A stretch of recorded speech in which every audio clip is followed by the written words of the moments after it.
Let's talk about robust regression. What we mean by robust regression is that our regression is robust to outliers. So here's a common problem when we're doing any kind of regression, that is, building a predictive model that outputs real values. So maybe we have some data here, and it looks like it kind of has this upward trend. But then we also have some additional data points down here, maybe here, here, and here. And just pay attention to the black dashed line for now. If we have this data set, that is these points up here plus these 3 points down here, we get this line here, which is very unsatisfying. It doesn't really look like it fits anything, but it is the optimum of the least squares regression problem. And clearly the issue is these data points down here, which you might call outliers. So we should be careful with that word. Outlier just means that it lies outside. These data points lie outside the distribution of the rest of the data. And sometimes we'll use the word outlier to kind of implicitly say that there's something wrong with these data points. Maybe they got into our data set erroneously somehow. And a normal thing to do is to take all the quote unquote outliers and throw them away. And maybe that does work in some domains where indeed you have some really weird, wacky junk data points mixed in with your good data. But in a lot of settings, that doesn't make sense. One that's very close to home for me is in genomics. So in genomics, we're often looking at data that's collected across the human genome. And the human genome has 3 billion base pairs, but only a few percent, maybe 2 or 3% of the genome is functional. The rest of the genome is non-functional and looks very different than the 2 to 3% of functional genome. So you might call the functional DNA outliers. Data points you get from functional DNA certainly look totally different than the data you get from the rest of the genome. But of course, that's the whole thing we're interested in studying. Generally, that's the part we care about, the 2 to 3% of functional DNA, and the rest we don't care about so much. So we need to do some analysis that can handle this fact that different data points look dramatically different from other data points. And let's realize why we got that issue where our least squares regression line was dramatically influenced by those couple of outliers. So I'll just draw that again here. We had a couple of data points that looked like this, and maybe 1 or 2 more data points down here. What we're doing in our least squares regression is modeling our errors as a Gaussian. That is, according to this distribution. That is, we're saying that if y is the real value, s is our prediction based on the inputs, we're imagining that the true value is distributed as a Gaussian around our predicted value, our predicted mean. Now, that's usually a very reasonable thing to do, as we've talked about. Given the central limit theorem, most random noise is indeed Gaussian distributed. But recall that the Gaussian density looks something like,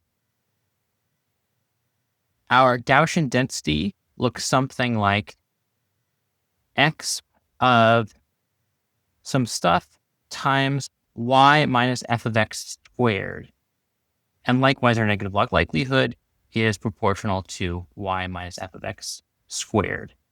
And note that this grows really fast as this difference increases. In fact, it grows quadratically as the square of the difference. So another way of saying the same thing is, if this is our negative log likelihood, it's this quadratic function like this. Our probability density looks like this, which is a form we're very used to seeing. And note that these tails get very, very thin as we get farther from the mean. That is, the model thinks that if this were the true mean, that line here, that observing even a single example of a data point down here just has such astronomically low probability that the model would rather shift the line down a bit. Because, yeah, it incurred some errors here, those errors, but those are relatively small. And again, the negative log likelihood grows as the square of that distance. So it can make that distance a little bit smaller. It's worth it from the optimization perspective. Okay, so what we're going to look at are some models that have fatter tails. That is, that look a little bit like a Gaussian distribution in that they have high probability at 0 and lower probability farther from 0, but that have slightly fatter tails. That is, they put a little bit more distribution farther from the mean to account for this fact that in real life, we do sometimes see outliers for all kinds of reasonable reasons. And I should note that once we put a little bit more probability in the tails, just to be accurate in my drawing here, we're going to end up with a little bit less probability in the center. Okay, here's one option. So you might remember that there's a correspondence between a Gaussian distribution and mean squared error. Those are kind of two ways of looking at the same thing. That is, if we use a Gaussian error model, our loss is proportional to the mean squared error. But what if we instead think that a good model for our errors is the mean average error? That is, take our prediction, here I'm showing it is W transpose X. That is, this is a linear model. So our predictions are the dot product between our weights W and our features X. And we just take that, subtract away the observed value, and take the absolute value. So our loss function looks like this instead of a Gaussian or squared loss, which looks like that. If we do the thing we normally do, where we take that absolute error, take its negative and put it through an exp, what we get out is called the Laplace function, or the Laplace distribution. And it's just the distribution that results. It's just the distribution that gives us a negative log likelihood of the mean absolute error. If you plot the probability density function of the Laplace distribution, that looks like this. It's a little funky because it has this sharp point at 0. But notably, most important thing about the Laplace distribution for our purposes is it has much fatter tails than a Gaussian distribution. That is, it puts much higher probability on values that are much farther from 0. And that's easy to see because the probability decreases like the negative exp of the absolute difference rather than the difference squared. So that's the Laplace distribution. You'll sometimes see people use a Laplace distribution as an error model for a regression model. It's relatively rare in practice because a Laplace distribution really is extremely different from a Gaussian distribution. And there are good reasons that a Gaussian distribution usually works pretty well in practice. One usually gets pretty weird results from a Laplace error model. Let's go back here. The blue dashed line is the line we get from a Laplace error model. And you can see it certainly looks a little bit more reasonable than this least squares model, but it is doing some funky things. Like it's kind of looks like it's sloping too far up, which is a little bit weird because in fact, all the data is under the line here. I don't know exactly why, but for whatever reason, that was the optimum of the Laplace objective. Here's something you can do if you would like to have some of the advantages of the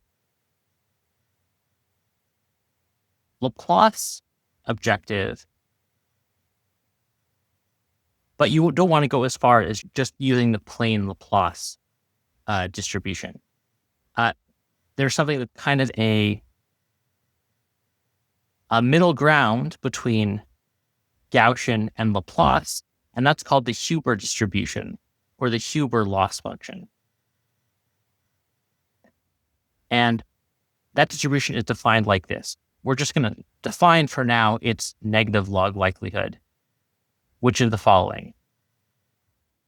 For some residual, that is R equals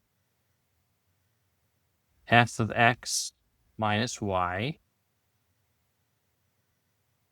and for some parameter delta is a Huber parameter, we do one of two things. If R is less than delta, we use a plain old Gaussian distribution. So here we have R squared over 2. Notably, we're taking the squared residual. That's exactly what a Gaussian distribution would do. And we divide by 2. We normally do that in a Gaussian distribution anyways. Note here, we're not including a variance parameter. You can do a version of the Huber distribution that has a variance parameter. It looks just a little more complicated. I'll leave that as an exercise to you. Okay, so that is to say that if we set, for example, delta equal to infinity, then this is exactly a normal distribution. That is a Gaussian distribution with 0 mean, 1 variance. But what if R is greater than delta? Then we take R and take its absolute value. So this part looks exactly like a Laplace distribution. We're taking R, we're taking its absolute value, and then adding a constant. What's the point of this constant? Well, what we're really trying to do here is we're trying to say that if R is less than delta, we just treat this like a Gaussian distribution. But if R is greater than delta, we're going to keep. If R is greater than delta, we're going to switch to a linear penalty rather than a quadratic penalty. So it looks something like this. For r less than delta, we just use this quadratic penalty as usual. And then for r greater than delta, we're switching to a linear penalty. So we continue this linearly from then on. So note here that this is linear. I tried to draw it as straight as I could. And this is quadratic. Another way to make this even clearer is to take the derivative of this thing.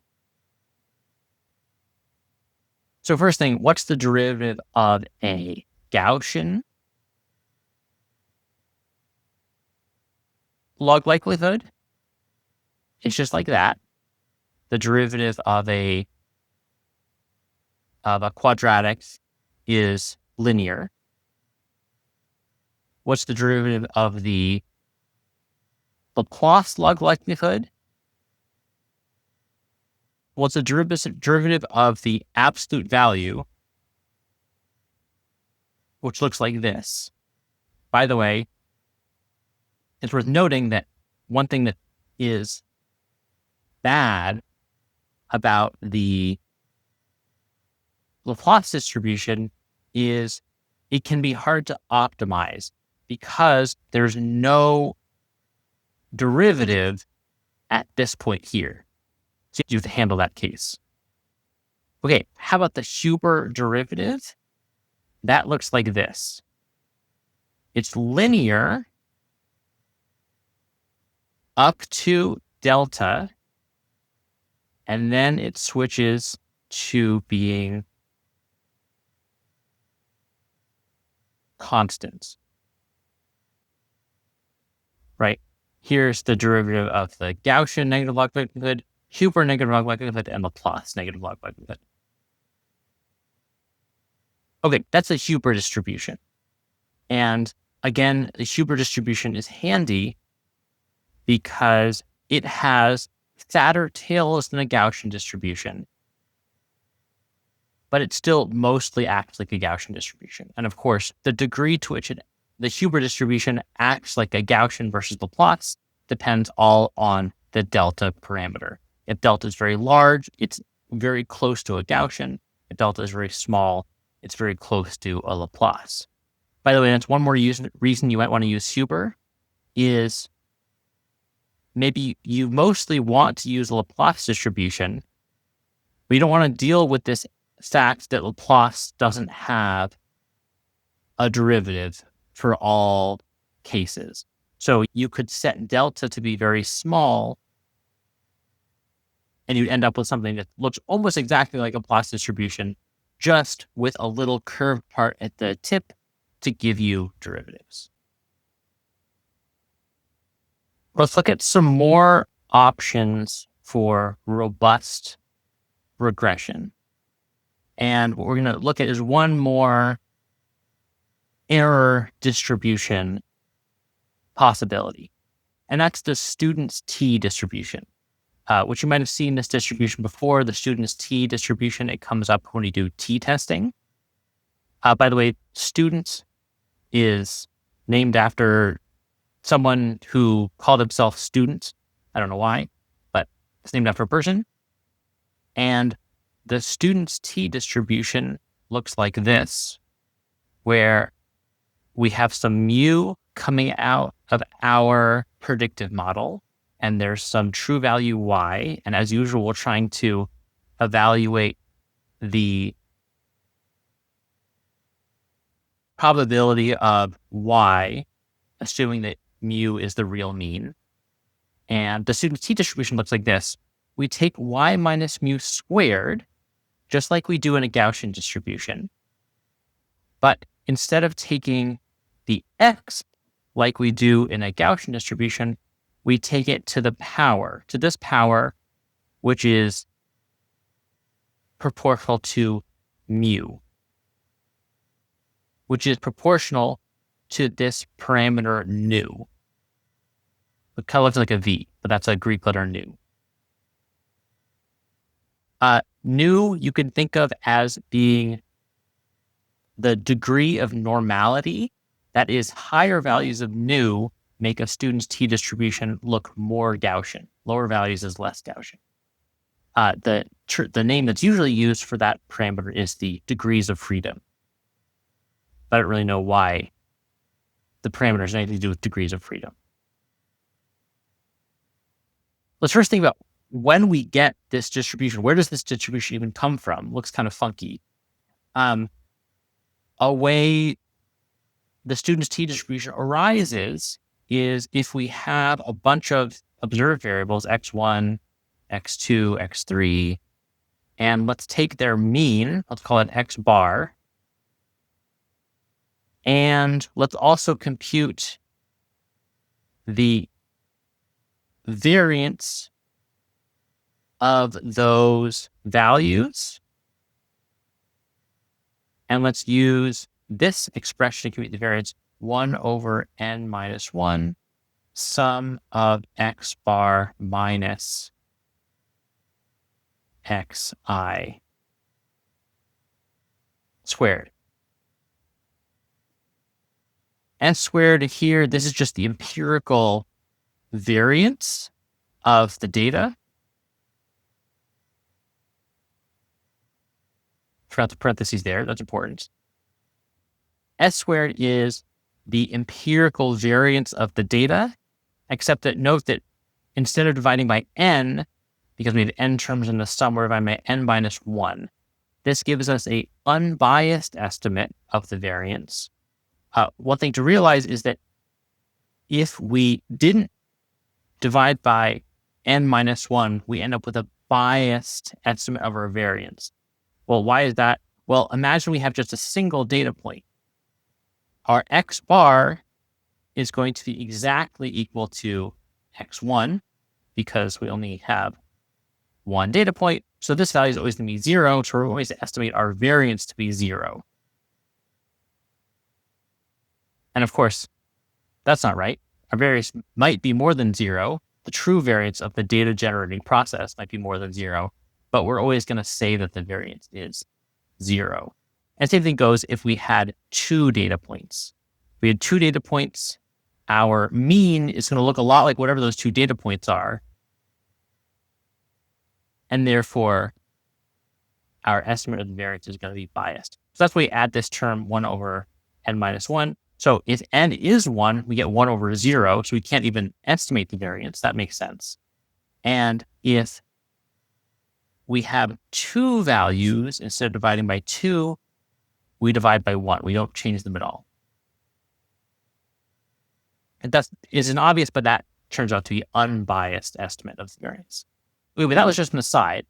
We're still trying to remember where this student's t-distribution arises. One might ask the question of, by the way, I forget if I mentioned this, let's imagine that each of these x1 to x3 are identically generated from a normal distribution with some mean and some variance, sigma squared. So we might want to ask the question, how close is x bar and mu? One thing that's not too hard to prove is that x bar minus mu times square root n over sigma,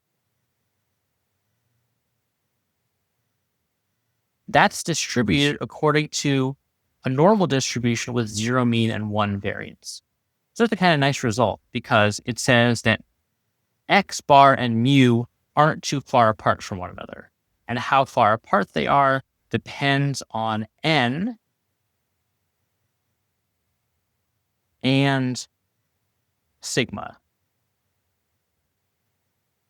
However, there's one thing that's unsatisfying about this result, which is that sigma appears in this expression. And of course, in practice, we don't know what sigma is. Sigma is some unobserved property that we're usually trying to figure out. Remember, we don't even know what mu is. We're trying to estimate mu.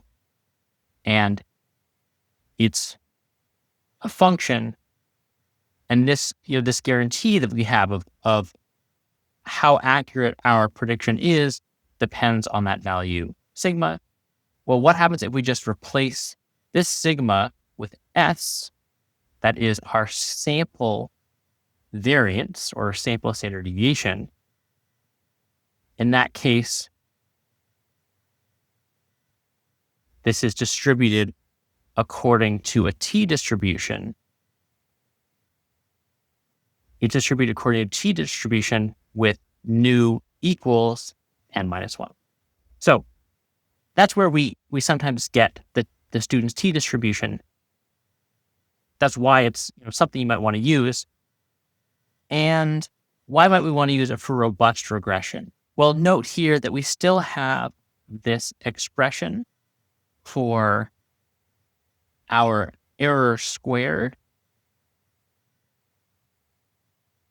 in our probability, but it's not as extreme. A student t distribution has fatter tails than a Gaussian distribution because instead of taking the x, we take it to this polynomial.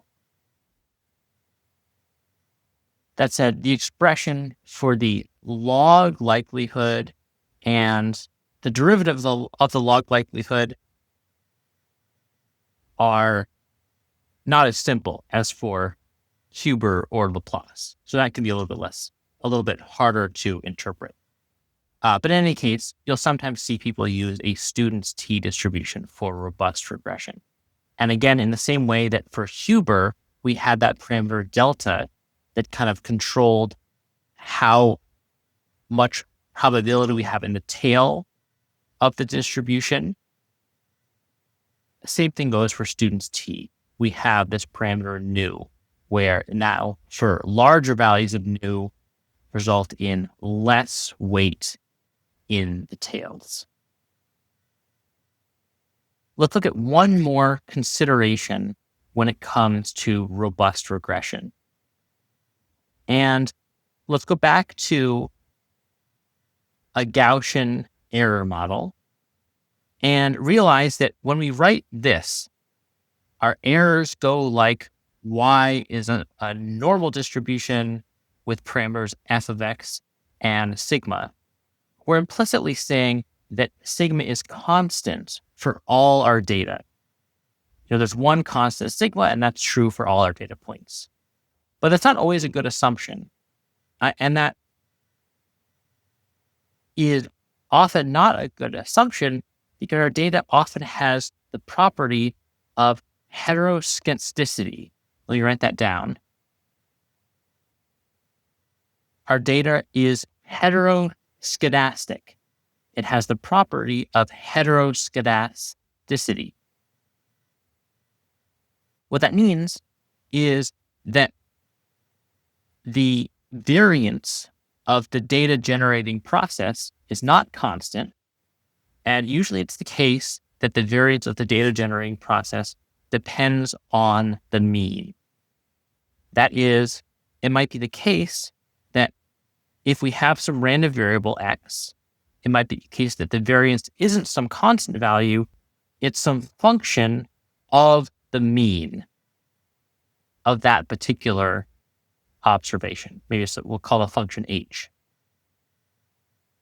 And in particular, the thing that happens in practice most frequently is that the variance increases as a function of the mean.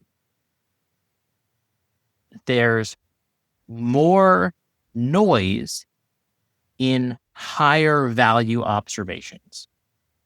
And so one way to think about this, or one place this crops up, is let's say you're measuring, let's say, the intensity of some light source.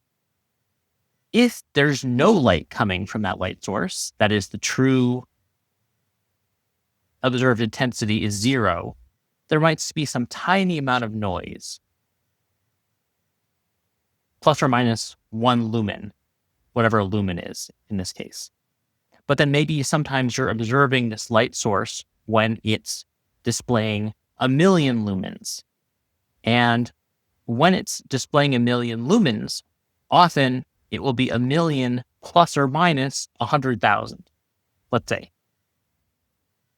So that is to say that the variance in your observation, the number of lumens, is much greater when you observed a large number than if you observed a small number. And this causes all kinds of weird behavior, like the outliers we were talking about before. Now, the handy thing is that if you have heteroscedastic data, that is, if your values depend on the mean, you can turn it into homoscedastic data. That is, data which has the property that all observations have a fixed variance with this thing, which is called the variance stabilizing transformation, which is the following. Y is going to be our transformed value, and X is our observed value. And we do this integral from some value to X, sometimes that's 0 or negative infinity, depends on the application, of 1 over square root of h of sigma, h of mu, d mu. And of course, you'd have to figure out this integral for different values of h. Now, that can be a little bit tricky to wrap your head around, but I'll just give one example for where this crops up. Let's say that h of mu just equals mu. That is, the variance equals the mean. In that case, y, our transformed value, equals log of x. So this is a reason you'll do the thing that people often do, which is to take the log transform of data. So someone hands you some data that's values x. If you think that the variance of your observed data points is equal to the mean, what you should do is you should take the log, and then this value here, y, that is now homoscedastic. That is, its variance is constant.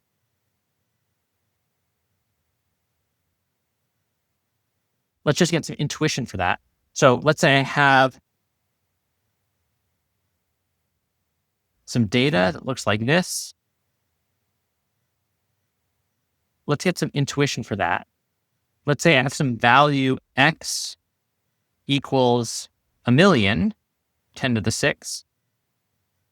And let's say I have some noise and I add 100,000 units of noise to that. Well, that equals 1.1 times 10 to the 6. Let's take the difference between two values, 10 to the 6. That just equals log of 1.1. Versus, of course, if we took the difference without taking the log first, that difference would have been 10 to the 5. Versus this, which is not so big of a value. So in other words, if we take a log transform, the differences correspond to multiples. We look at differences in terms of factors and multiplication rather than raw values and subtraction. Okay, let's look at one more thing that's relevant for regression, which is one way that can be useful to evaluate regression models is this thing called a REC curve. I forget what REC stands for, but this is a handy way to plot the values of a regression model that's a little bit analogous to a ROC curve. So in a REC curve, we put on the horizontal axis what difference in value we consider to be an error. That is, maybe it's the case that any errors less than 1 we consider to be not an error. That's close enough. And errors that are greater than 1 we consider to be an error. That's a wrong prediction. And then we ask for a given model, what accuracy do we get under that assumption? Now, of course, if we set the value on the horizontal axis, if we set our tolerance for errors to a large number, then every model will get everything accurate, of course. And if we set this very close to 0, then no errors are tolerated, and almost all models will get 0 accuracy for most problems. But then we can look at, in a sense, the distribution of errors. So there might be some model which maybe it gets a lot of predictions a little ways off, but almost always gets close to the real value, somewhere within 0.5. And that could be more useful in practice than a model which, let's say, for some reason gets a lot of values almost exactly accurate, but then completely screws up a lot of other values and just gets those totally wrong. So this can be a more useful way to visualize the output of a regression model than something simple like mean error or mean absolute error.